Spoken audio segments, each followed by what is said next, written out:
Olá pessoas, beleza? Meu nome é Júlio César, eu sou Nerd da Química e bem-vindos a mais um vídeo deste canal, que é o maior canal de experimentos de química de todo o estado do Espírito Santo. Então venho primeiramente pedir desculpas, porque eu fiquei algum tempo sem gravar vídeos. Infelizmente eu contraí coronavírus, eu peguei Covid, mesmo tomando todos os cuidados.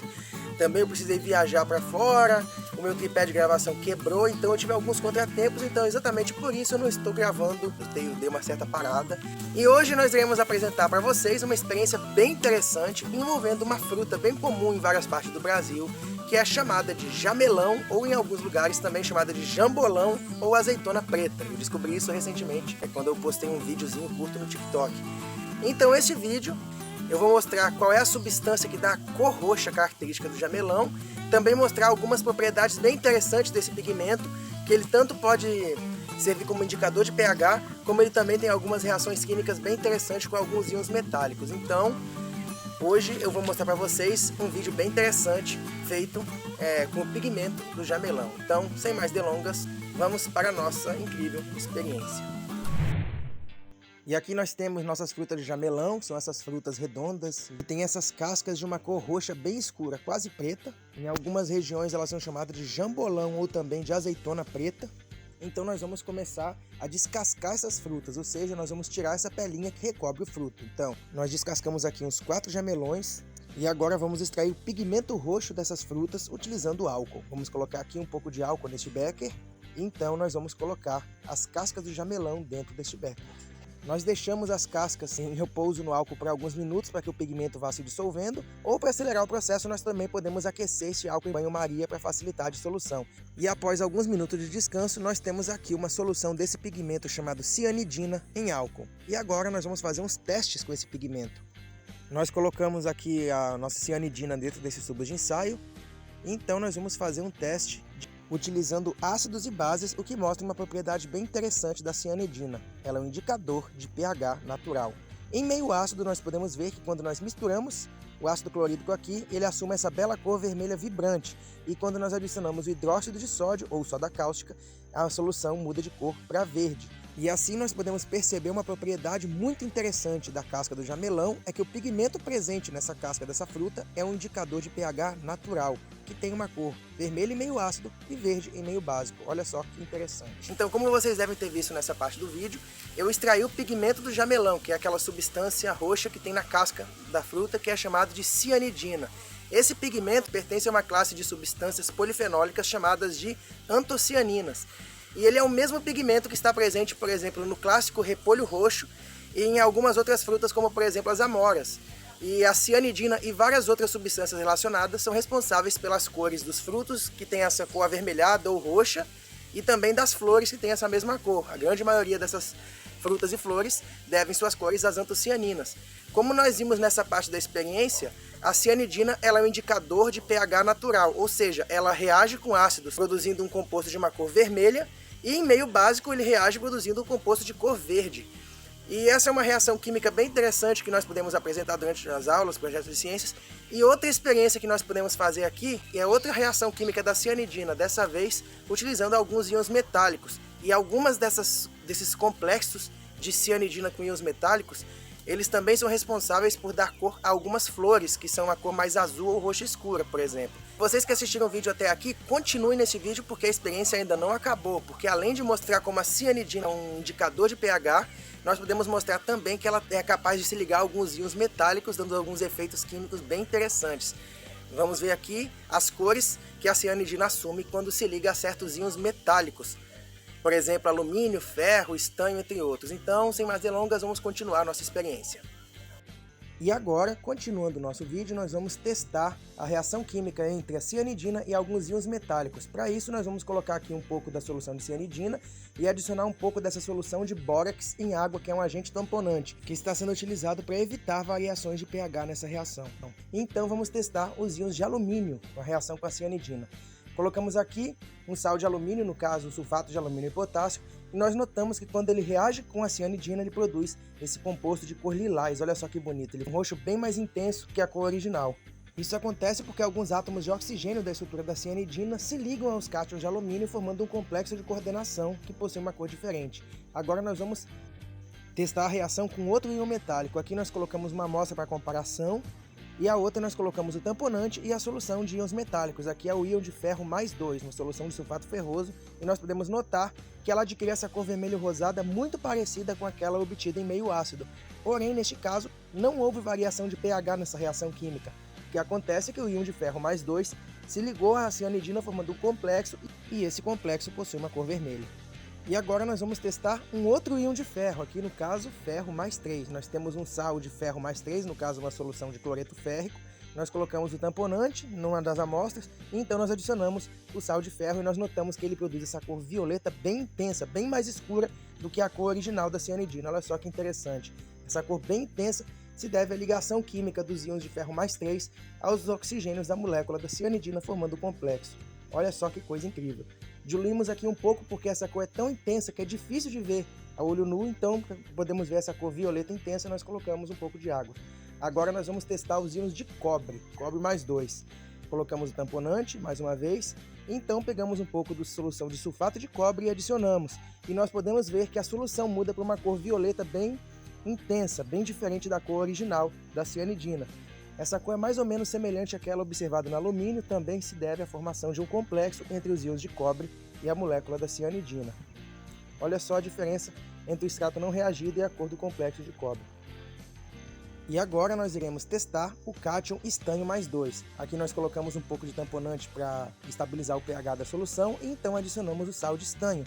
Nós vemos essa mudança de cor interessante, porque de início ele tem uma cor avermelhada, mais ou menos cor de vinho, fica rosa. Depois de um tempo ele começa a mudar de cor para arroxeado e por fim nós temos esse azul bem escuro, bem diferente da cor original da cianidina. Aqui nós temos o complexo de estanho com cianidina em meio neutro, porque o tamponante estabiliza o pH, e nós vemos essa cor bem intensa e azul. E agora nós vamos testar o íon zinco, Zn mais 2. Aqui nós temos um pouco de sulfato de zinco, nós tamponamos a mistura e nós adicionamos o íon de zinco e nós podemos notar que parece não haver uma reação química muito interessante. Então eu mudei os parâmetros da experiência, adicionando diretamente o sal de zinco à solução sem adicionar o tamponante e adicionando um pouco de hidróxido de sódio.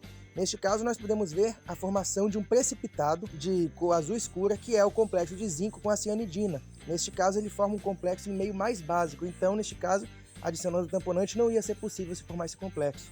A mesma coisa foi observada em alguns íons, como por exemplo o níquel, que eu vou utilizar aqui. A partir deste ponto do vídeo eu não vou mais utilizar o tamponante, porque o resultado é semelhante ao observado no zinco. E aqui nós temos a solução de nitrato de níquel adicionada à solução de cianidina, e nós podemos ver que parece que ela descolore um pouco a cianidina. A cor é um azul arroxeado mais claro, bem mais fraco do que os outros observados. E o próximo íon metálico que nós vamos testar é o íon cobalto mais 2. Aqui nós temos um pouco de sulfato de cobalto, então nós adicionamos aqui na solução de cianidina e nós podemos ver que ele adquire essa cor rosa mais intensa. Mas isso no caso devido ao meio levemente mais ácido por causa da falta do tamponante. Então, para podermos corrigir isso, nós adicionamos uma pequena quantidade de hidróxido de sódio, porque assim como o zinco, a formação do complexo de cobalto ocorre preferencialmente em meio mais básico. E nós podemos notar aqui a formação desse complexo de cor roxa azulada, que é o complexo da cianidina com o cobalto, o íon cobalto mais 2.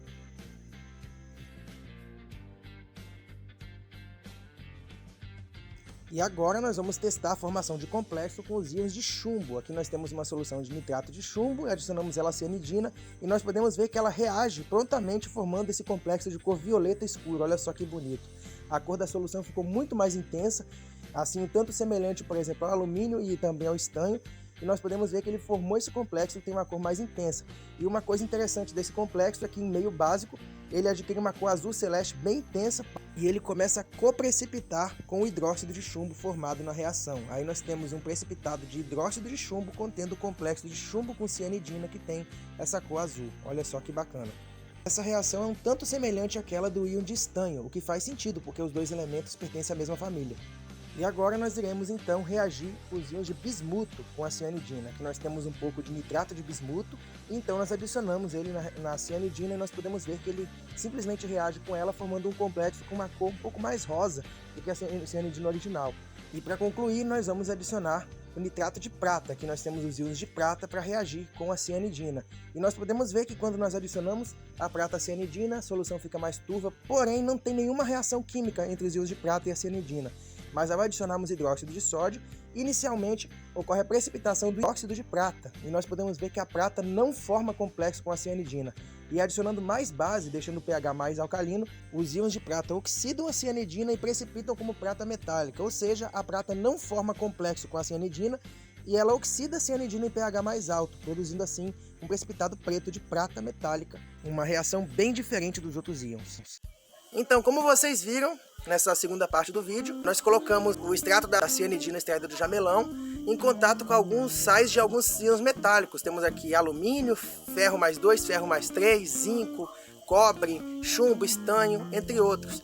E nós podemos notar aqui que algumas reações químicas entre esses íons produzem cores bem interessantes. Por exemplo, mesmo sem ter alteração no pH, porque nós utilizamos um agente tamponante que ele mantém o pH estabilizado numa faixa específica, perto do pH neutro, nós podemos ver que o íon de ferro mais 2, ele faz com que a cianidina, ao se ligar a ele, assuma uma cor avermelhada parecida com aquela obtida em meio ácido.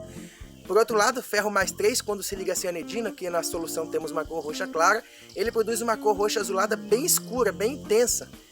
Enquanto o alumínio ele também dá uma cor mais para lilás, bem escura, bem forte. E o estanho, ele produz essa cor azul escura. Olha só que coisa mais bacana. Nós temos aqui os íons metálicos reagindo com a cianidina, produzindo complexos. Isso acontece porque a cianidina possui aqueles dois grupos OH naquela estrutura do anel benzênico, e eles podem se ligar a alguns íons metálicos para formar complexos de coordenação chamados de quelatos. E dependendo do metal, dependendo do ambiente de coordenação, nós podemos ter cores diferentes. Olha só, o gatinho subiu aqui. Então nós temos ali o alumínio se ligando a cianidina e formando um complexo de cor mais intensa. Alguns complexos de alumínio com cianidina, eles são Alguns complexos de alumínio com cianidina e algumas substâncias semelhantes a ela são responsáveis pela cor azul intensa de algumas flores. Por exemplo, nós temos a flor da hortênsia, que ela contém uma antocianina semelhante à cianidina chamada de delfinidina. E essa substância é um composto polifenólico, ele é responsável pela mudança de cor dessa flor de acordo com o pH do solo. Olha só que bacana. Aqui nós temos, em um solo neutro ou levemente básico, a delfinidina apresenta sua cor normal, que é uma cor rosada. Quando, porém, o meio do solo está ácido, nós temos uma maior solubilidade de alguns elementos químicos metálicos que estão presentes no solo. Por exemplo, todo o solo contém um pouco de alumínio, um pouco de ferro, e em meio mais ácido, esses metais eles se dissolvem melhor, eles são mais solúveis e ficam disponíveis para as plantas absorverem. Então, em pH mais ácido, a planta da hortênsia absorve mais alumínio e ferro, e esses íons eles formam complexos com a delfinidina dentro das flores, e esses complexos têm uma cor mais puxada para o azul. Então, em solos alcalinos, nós temos a cor da hortênsia rosa, enquanto em solos mais ácidos ela fica azul. Isso é um efeito bem interessante. Então, vocês viram essas reações belas que acontecem entre o pigmento do jamelão, uma antocianina, em diferentes meios de pH, e também a reação entre elas e formação de complexo com íons metálicos. Então, espero que vocês tenham gostado desse vídeo, essa experiência bem interessante que dá para fazer projetos de ciência, fazer vários estudos sobre ela. Peço a vocês que inscrevam-se no meu canal, também acessem o meu site e minha página do Facebook, que também tem o mesmo nome do canal, Nerd da Química, e também acessem minha página do TikTok, que eu vou deixar o link aqui embaixo, que eu criei recentemente, onde vocês podem ver alguns vídeos curtos, que alguns deles também estão presentes aqui neste canal. Peço para vocês me darem uma força, para vocês me ajudarem a crescer, ajudar o canal a se espalhar, levar mais conhecimento de química para o resto do mundo. Muito obrigado pela atenção de vocês, pela audiência, e até a próxima.